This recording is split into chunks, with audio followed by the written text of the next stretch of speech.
उसके खिलाफ हम उलगुलान लेकर आए हैं।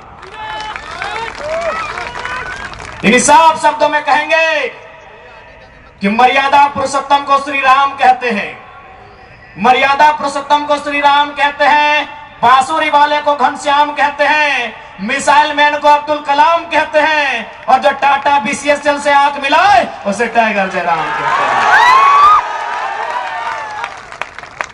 बिल्कुल सवाल होगा, जबकि मुझे बहुत सारे लोगों ने कहा कि आप फ्यूचर के लीडर हैं झारखंड का, आप झारखंड का भविष्य हैं, आप अच्छा बात बोलते हैं, आप अच्छे हैं भी, लेकिन कोशिश कीजिएगा कि कोल कंपनियों के खिलाफ मत बोलिएगा, टाटा वेदांता बिड़ला के खिलाफ मत बोलिएगा, ये बड़ी हस्ती है। तो हम भी कह दें कि अगर आप बड़ी हस्ती हैं तो याद रखिएगा उस बस्ती को हमारी हस्ती के कारण आप टिके हैं। जी हाँ, ये बातें हमारे सामने आई कि आप, और बिल्कुल इतिहास गवाह है, चूंकि इसे टाटा नगरी के नाम से जाना जाता है, तो मैं आपको इतिहास के पढ़ने से परिचय करवाऊंगा।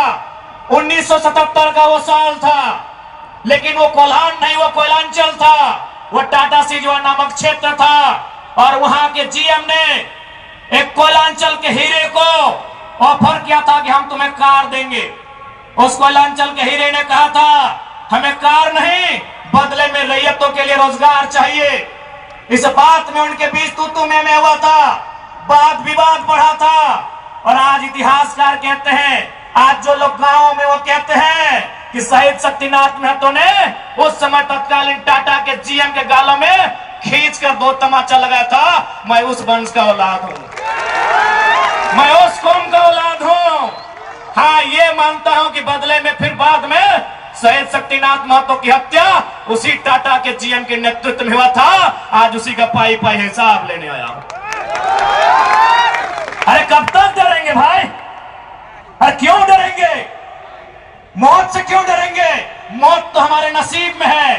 77 में शक्तिनाथ महतो, 10 साल बाद 87 शहीद निर्मल महतो, 12 साल बाद 99 रतिलाल महतो, फिर 8 साल बाद 2007 शहीद सुनील महतो। तो सुन लीजिए कंपनी के दलालों, 77, 87 साल, अंत में 7 आता है। अब सामने है 2027, आप तैयारी कर लीजिए जयराम महतो के लिए। लेकिन इस बार भूल मत कीजिएगा, क्योंकि मैं अपने समर्थकों को साफ साफ कह दूंगा, बिल्कुल, क्योंकि आज विधायक सांसद की औकात नहीं है इन कई लाख करोड़ के कंपनियों के खिलाफ बात करने की, लेकिन एक साधारण सा लड़का इनके खिलाफ बात करता है। हो सकता है हमारी हत्या होगी, हमें परवाह नहीं, लेकिन अगर मुझे मानने वाले लोग हैं और मेरी हत्या होती है तो मैं आपसे कहूंगा उस समय धरना नहीं दिया जाएगा, ना कोई आगजनी किया जाएगा, ना ही सड़क जाम किया जाएगा, और ना ही बसों का शीशा फोड़ा जाएगा। यदि सच में हमारी हत्या से आपको गुस्सा लगे तो शीशा नहीं, सर फोड़ना उन बेईमानों का जिनके कारण हमारी हत्या हुई। बहुत दिन तक डर के रहे, बहुत दिन तक डर के रहे। कत्ल होगा, शहादत होगी निर्मल महतो की, शहादत होगी सुनील महतो की, और टाटा में असिस्टेंट जीएम के पद पर काम करेगी एसएस की पत्नी। हम सवाल करेंगे, ये सवाल करने का हमको हक है। शहादत देंगे सुनील महतो। आज उनकी विधवा मां रो रही है, आर्थिक दयनीय स्थिति का सामना कर रही है, और एसएसपी की बीबी या फ्री फोकट में जनरल मैनेजर पद पे काम करेगी। हम इसका सवाल करेंगे, आपको जो कहना है कीजिए, आपको जो करना है कीजिए। अरे कब तक डरेंगे कोल्हानवासी? कब तक डरेंगे? कब तक इनकी गुलामी सहेंगे? अरे जिनके हमारे बाप दादाओं की जमीनों पे टाटा जमशेदपुर खड़ा है, हमारी बाप दादा की जमीन पे उसामा मार्टिन खड़ा है, हमारी बाप दादा की जमीन पे टिस्को खड़ा है। इस बात को जहन में याद रखिएगा कोल्हानवासियों। आज कोयलांचल से ये टाइगर ये संदेश लेके आया है कि अब हमें डरने की नहीं, अरे मरना पड़े तो मर जाइए, लेकिन आने वाली पीढ़ी के भविष्य के लिए आज हमें इस लड़ाई को लड़ना होगा। मैं लोकतंत्र के चौथे स्तंभ के माध्यम से मैं सवाल करूंगा टाटा मैनेजमेंट से कि ललित दास कौन है। Who is Lalit Das? What is his ability? उसकी योग्यता क्या है? कौन है ललित दास? उसकी योग्यता क्या है?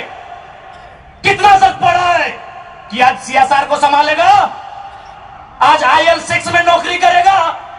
सारा जिसका गांव का उजड़ा, एक नहीं 18 गांव टाटा के लिए उजड़ा है। और छत्तीसगढ़ का रघुवर दास जी का बेटा ललित दास यहाँ IL6 में नौकरी करेगा, सीएसआर को संभालेगा। हम सवाल करेंगे,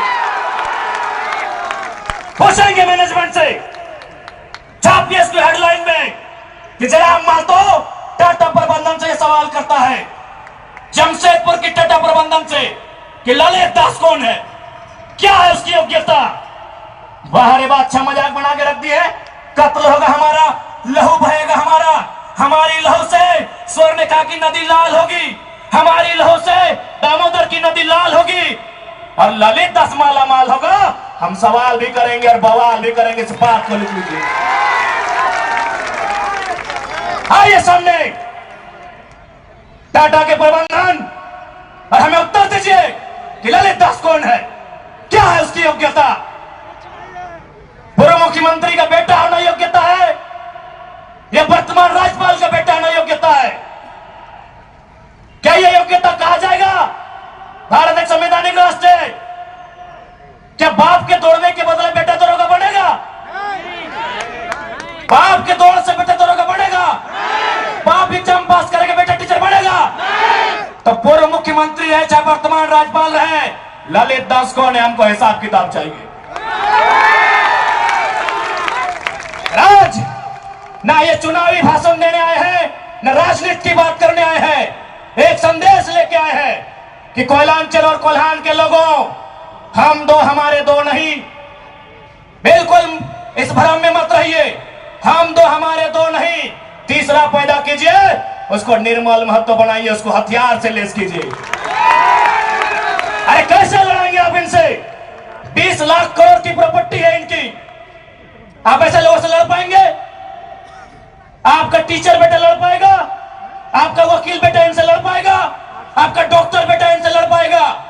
इसलिए आज कोल्हान और कोयलांचल, हम दो हमारे दो नहीं। तीसरा पैदा कीजिए, उसको निर्मल बनाइए और उन पैमानों से युद्ध के लिए तैयार कीजिए। आपको बचाने कोई नहीं आएगा। अरे आप किससे उम्मीद करते हैं? एसएसपी, आपको जानकारी होना चाहिए, एसएसपी टाटा का साथ देते हैं। हिंदू मुस्लिम का राइट होता है, 44 मुसलमानों की दुकान तोड़ी जाती है, उस समय धारा 144 होता है, लेकिन टाटा रातों रात रोड बनाता है, धारा 144 का कहीं जिक्र नहीं होता है। आपकी सुरक्षा कौन करेगा बताइए?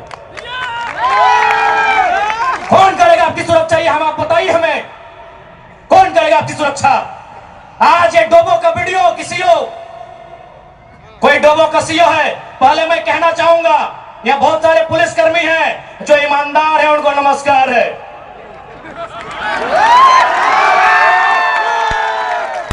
आईएएस रहे चाहे आईपीएस रहे, जो ईमानदार है उनको नमस्कार है।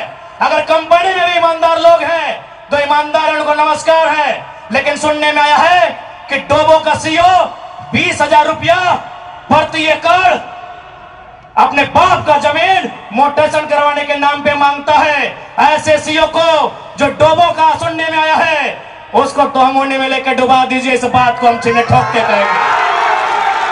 उसका बाप का जमीन है क्या? 20,000 नहीं, 20 पैसा नहीं मिलेगा, 20 पैसा नहीं मिलेगा। वीडियो का बाप का जमीन है, सीओ का बाप का जमीन है क्या? लेकिन आपके बाप का दादा का ये जमीन है। ये 4000 साल से हम ये खेती बाड़ी करते हैं, ये हमारा प्रमाण है। अरे आप तो दुनिया के वैज्ञानिक मान रहे हैं कि सबसे पहला इंसान सिंहभूम से निकला था। आप गर्व कीजिए अपने इतिहास पर, आप गर्व कीजिए अपने इतिहास पर। ये हम नहीं कह रहे हैं, ये दुनिया की रिसर्च की टीम कह रही है कि जब दुनिया जल में था और जल से जो मिट्टी का कण पहले बाहर आया था और सिंहभूम का इलाका था। ये दुनिया की रिसर्च टीम कह रही है। यानी ये जमीन हमारी है, ये भूमि हमारी है, और आज यहां हम बेगाने बन के बैठे हैं। आज यहां हम दर बदर की ठोकरें खा रहे हैं। और एकदम साल दर साल किया जा रहा है। 77 में, 87 में, 97 में, 7 में एकदम कंटिन्यूली हमारा कत्ल किया जा रहा है। और आज हम हाथ धर के बैठे हैं। आज हम कहना चाहेंगे, आज बिल्कुल अगर हम होते हैं निर्मल दा के समय, यदि हम होते सुनील दा के समय, कसम से आंख से आंसू नहीं बहाते, कसम से आंख से आंसू नहीं बहाते। उनकी मौत के साथ साथ और 100 लोगों को मरने के लिए तैयार करते हैं और आंख से आंसू नहीं उनको नदी में बहाते हैं जो उनकी मौत का कारण बने थे। हमने आंख से आंसू बहाया, हमने अनाथों जैसा अनुभव किया कि हमारे लीडर चले गए। अब रोने का समय नहीं है, अब बिलखने का समय नहीं है, इंतकाम का समय है। क्योंकि आने वाला 20 साल बाद आने वाली पीढ़ी ना वो निर्मल दा को पढ़ने का समय जुटा पाएगी, ना वो बिरसा मुंडा को पढ़ने का समय जुटा पाएगी, ना वो सेठ भिखारी को पढ़ने का समय जुटा पाएगी। आने वाली पीढ़ी सवाल भी नहीं कर पाएगी। इसलिए आज आपको अपने हर एक घर से, हर एक परिवार से एक एक औलाद को, चाहे बेटा या बेटी रहे, एक एक औलाद को फौलाद बनाना होगा। ये आज मैं कोल्हान वासियों को कहना चाहूंगा।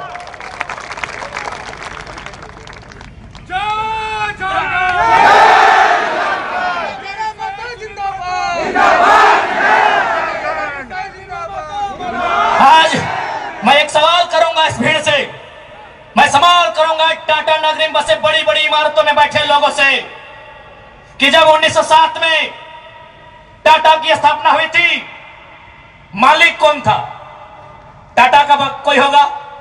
जब 1907 में टाटा की स्थापना हुई थी, मालिक कौन था? Who was the founder? Who was the owner? Tata का कोई होगा? नौसेरे भाई टाटा या जो भी उनका नाम है। आज 115 साल बीत चुके हैं। आज टाटा का मालिक कौन है? आज भी टाटा का मालिक टाटा का वंश ही है। 100 साल पहले टाटा ने पूंजी का इन्वेस्ट किया था, आज 100 साल बाद भी टाटा का मालिक टाटा का वंशज है। लेकिन एक सवाल होगा मेरा, 100 साल पहले जिन कुर्मियों ने, जिन संथालियों ने, जिन हो ने, जिन गोड़ाई ने, जिन धीवर ने, जिन अल्पसंख्यक ने टाटा में जमीन दिया था, आज उस परिवार के पास क्या नौकरी है? आज हम सवाल करेंगे। अरे आपने पूंजी लगाया, 100 साल बाद आप मालिक है। हमने भी पूंजी दिया है। पूंजी 2 प्रकार की होती है इंपॉर्टेंट, एक जमीन, दूसरा अर्थ। अर्थ आपका, मालिक आज आप है, जमीन हमारी, हम कहां ये सवाल करेंगे। ये कैसा देश है जो कहते हैं गांधी का देश है, ये किसानों का देश है? गांधी जी कहते थे कि किसानों की आत्मा बसती है गांव में, तो आज कहां है गांव? आज कहां है किसान? केवल पूंजीवादी का हावी, आज चारों तरफ केवल कैपिटलिज्म के लोगों का दबदबा। ठीक है, हम विकास के विरोधी नहीं है। अरे हमने इंसान भी दिया है और जमीन दान भी दिया है। हमने इंसान के रूप में कभी बिरसा भगवान को दिया, कभी भागीरथ मांझी, कभी तिलका मांझी को दिया, तो कभी निर्मल महतो, तो कभी सुनील महतो जैसे शेर को हमने दिया। और जमीन की बात कीजिएगा तो जहां तक टाटा की नजर जाएगी वो जमीन सारी की सारी हमारी है। क्या नहीं दिया हमने विकास के नाम पे? विकास के नाम पे हमारा कत्ल हुआ, विकास के नाम पे हमारा गांव उजाड़ा गया, विकास के नाम पे हमको लूटा गया। और आज अगर हम सवाल करेंगे तो आप हमें उग्रवादी जैसे शब्दों से नवाजेंगे। तो आज ये बात जान लीजिए, भले आज ये आपका समय है क्योंकि प्रधानमंत्री आपके हैं। सही बात है, किसानों के प्रधानमंत्री नहीं है। भले आप भावनाओं में वोट देते हैं, आज फिर किसान आंदोलन कर रहा है। किसान 700 मर चुके हैं, ये किसानों के प्रधानमंत्री नहीं है। अगर ये किसानों के प्रधानमंत्री होते तो एक रूल बनाते। 1984 तक टाटा ने जो 15,000 एकड़ जमीन का अधिग्रहण किया है, उसमें मात्र 3,000 एकड़ में प्रोडक्शन का काम हुआ है। मात्र 3,000 एकड़ में कंपनी का एस्टेब्लिशमेंट किया गया है। यदि ये देश और ये वर्तमान के प्रधानमंत्री अगर किसानों के होते तो एक फरमान जारी करते कि बाकी जो आपके पास 12,000 एकड़ बचा है उसे पोल्ट्री फार्म खोलना है क्या? उसे पोल्ट्री फार्म खोलना है? जी नहीं, रियल एस्टेट को बेचना है। हमारी जमीनें टाटा डिसाइड करेंगे रियल एस्टेट को बेचना है। इसलिए अगर सच में ये किसानों के प्रधानमंत्री होते तो एक नियम बनाते, और ये नियम है भी, बकायदा न्यायालय में चर्चा उठ चुका है कि यदि किसी कंपनी ने जमीन लिया है और उस जमीन पे काम नहीं हुआ है तो रैयत को वापस लौटाना चाहिए। टाटा ने 15,000 एकड़ जमीन लिया है, मानते हैं 3,000 एकड़ पर इन्होंने काम किया है, चलिए 3,000 एकड़ एक्स्ट्रा, अभी भी 10,000 एकड़ जमीन है जो इनके कब्जे में है, वो यहाँ के रैयतों को वापस मिलना चाहिए। तब मानेंगे ये गांधी का देश है, तब मानेंगे किसानों का देश है। आप बोलेंगे हम मान लेंगे, दीजिए 10,000 एकड़ जमीन वापस, तब मानेंगे किसानों का देश है, तब मानेंगे महात्मा गांधी का देश है। आज और तमाम जितने भी आईएएस, आईपीएस, मिनिस्टर, आज अगर मैं साफ कहूंगा कि संविधान की जितनी हत्या उग्रवादी आतंकवादी करते हैं उससे कहीं ज्यादा वो आईएएस, आईपीएस और मिनिस्टर संविधान की हत्या करता है जो पूंजीपतियों का साथ देता है। क्यों पता है? पढ़े लिखे लोग, पुलिसकर्मी भाई आप भी सुनिएगा कि आपके एसपी संविधान की हत्या कैसे करते हैं। हाँ, पुलिस वाली दीदी आप भी सुनिएगा कि आपके डीसी संविधान की हत्या कब करते हैं। भारत के संविधान को खोलिए, भारत के संविधान में प्रियम्बल आता है, प्रियम्बल में क्या लिखा है पता है? हम भारत के लोग सामाजिक, राजनीतिक, आर्थिक न्याय की बात लिखा है। हम भारत के लोग धर्मनिरपेक्ष समाजवाद का नाम लिखा है, समाजवाद, पूंजीवाद नहीं लिखा है, कहीं नहीं लिखा है। भारत के संविधान में समाजवाद लिखा है। हम भारत के लोग धर्मनिरपेक्ष समाजवाद भारत की निर्माण करेंगे। आज ये जो भी आईएएस, आईपीएस अगर पूंजीवाद का पक्ष लेते हैं, नक्सली से भी बड़ा नक्सली वो आईएएस, आईपीएस होते हैं। हाँ, हम सीधे ठोक के कहेंगे। बाकी एसपी साहब, आप चाहे तो हमारी मौत का साजिश कर सकते हैं, क्योंकि आपकी पत्नी को पूर्व में, अभी नहीं, अभी वाला नए आए हैं, पूर्व वाले एसएसपी साहब, आप चाहे तो हमारी हत्या की साजिश रच सकते हैं, रचने का आपको अधिकार है। आपकी पत्नी को टाटा के दलालों ने नौकरी जो दिया है, और ये कोई नई बात नहीं है। झारखंड राज्य में केवल गुंडों ने मौत का साजिश नहीं किया है। बगोदर के एक विधायक थे, नाम अगर आप नहीं जानते तो सुन लीजिए, कॉमरेड महेंद्र सिंह, उनकी हत्या में एसपी का हाथ था। सीना ठोक के कहते हैं आज भी गांव में लोग कहते हैं कि कॉमरेड महेंद्र सिंह की हत्या में उस समय जो भी थे, क्योंकि हम लोग उस समय अंडा थे, अंडा हमारा छोटा बच्चा थे, हमें आइडिया नहीं है, जो भी थे, जिस भी जिला के थे, झारखंड में 24 में से एक एसपी का हाथ था महेंद्र सिंह की हत्या में। तो ऐसे लोग जिनकी पत्नियों को, जिनके बच्चों को ये लोग नौकरी देंगे, वो हत्या करने से पीछे कैसे हटेंगे? तो सुन लीजिए महोदय, क्योंकि आपकी योग्यता का हम सम्मान करते हैं, आपकी प्रतिभा का सम्मान करते हैं, आपकी एजुकेशन का सम्मान करते हैं, लेकिन एक बात कहेंगे, हम गरीब लोग हैं, बद्दुआ नहीं देते हैं, लेकिन हमारे दिल से एक हाय निकलती है। उस हाय से याद रखिएगा, ये विधाता आपको कभी माफ नहीं करेगा। अरे भाई, अगर हिम्मत नहीं है तो काहे गर्व से बोलते हैं कि आईएएस, आईपीएस बन के आए हैं? अगर Tata, Vedanta, Birla, BCCL, CCL, Ambani, Adani, Usha Martin, TISCO, Telco, अगर उनकी गलत नीतियों से आपको लड़ने का हिम्मत नहीं है तो काहे खुद को आईएएस, आईपीएस की गिनती करवाते हैं? चपरासी बनिए, चपरासी बनिए। और हम ये भी मानते हैं कि आज आपके पास शक्तियां हैं। अरे बहुत अच्छा, क्या कीजिएगा? ऐसे भी तो हमारा कत्ल होता आया है। हम कत्ल होते होते हम मरते मरते परेशान हो चुके हैं। हमने बहुत कत्ल देखा है। जितना अंग्रेजों ने हमें नहीं सताया है, उससे कई ज्यादा गुना कॉर्पोरेट ने, भ्रष्ट आईएएस, आईपीएस ने, भ्रष्ट मिनिस्टर ने और भ्रष्ट डोबो जैसे सीओ ने हमें सताया है। अरे आप क्या कीजिएगा, कीजिए ना। मरने सब आया है, कौन यहां जीने आया है? 610 ट्रिलियन वर्ग किलोमीटर सूरज। हमारे साथ अगर हमारी सभा को सुनिएगा तब बस जनरल नॉलेज ही बढ़ा देंगे। 610 ट्रिलियन वर्ग किलोमीटर सूरज एक दिन मर जाएगा। 510 मिलियन वर्ग किलोमीटर की धरती ये भी एक दिन मर जाएगी। 165 वर्ग किलोमीटर में फैला हुआ, मिलियन वर्ग किलोमीटर में फैला हुआ प्रशांत महासागर, इसका पानी भी एक दिन सूख जाएगा। 5,95,000 वर्ग किलोमीटर, 95 लाख वर्ग किलोमीटर फैला हुआ हिमालय का पहाड़ एक दिन पिघल जाएगा। 38 मिलियन वर्ग किलोमीटर में उगने वाला चंद्रमा मर जाएगा। अरे 5 फीट का इंसान काहे डर रहे हैं, काहे डर रहे हैं? आपकी डर आपकी मौत का कारण है, आपकी डर आपकी भय का कारण है। मैं एक लाइन कहूंगा, एक क्रिकेट का उदाहरण आपको दूंगा। साउथ अफ्रीका में एक खिलाड़ी थे, उनका नाम था ग्रीम स्मिथ। उन्होंने घर की दीवारों पर 3 लाइन लिखा था कि मुझे बड़ा होके साउथ अफ्रीका की टीम से क्रिकेट खेलना है। दूसरा लाइन लिखा था मुझे साउथ अफ्रीका की क्रिकेट टीम का कप्तान बनना है। और तीसरा लाइन लिखा था मुझे ऑस्ट्रेलिया को घर में घुसकर टेस्ट मैच हराना है।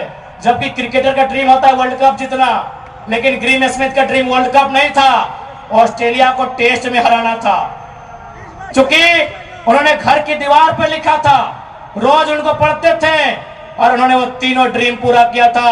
आप भी जाओ, घर की दीवारों पर लिख दो, सुनील महतो की शहादत को लिखो, निर्मल दा की शहादत को लिखो, हमारे साथ हुए जुल्म को लिखो, जिस एसपी का टाइम में जुल्म हुआ उसका नाम लिखो, जिस जीएम के टाइम में जुल्म हुआ उसका नाम लिखो। और अपनी पीढ़ी से बोलना, आज ना सही, आज वक्त उनका है, जिस दिन वक्त हमारा होगा हम भी उनकी आने वाली पीढ़ी से बदला लेंगे। जाओ अपने घर की दीवारों पर लिखो, जाओ शोषित लोग, वंचित लोग अपने घर की दीवारों पर लिखो। हाँ, आज समय इनका है, आज ये बड़ी बड़ी इमारतें इनका समय है। लेकिन याद रखिएगा, सिकंदर भी 33 साल की उम्र में झाल बजाकर लौट गया था।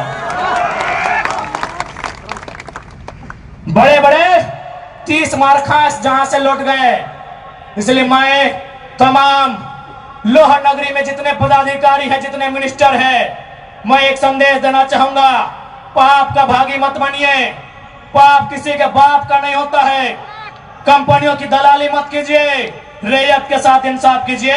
ये मैं तमाम प्रशासनिक लोगों से निवेदन करना चाहूंगा।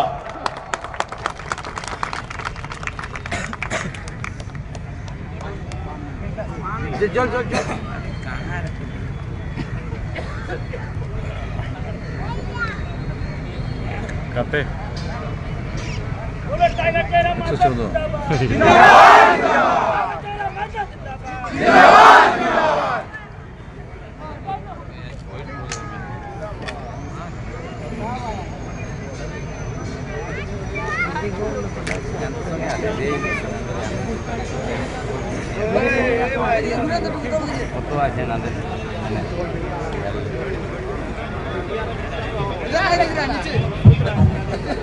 थोड़ा सा इनका तबीयत खराब है।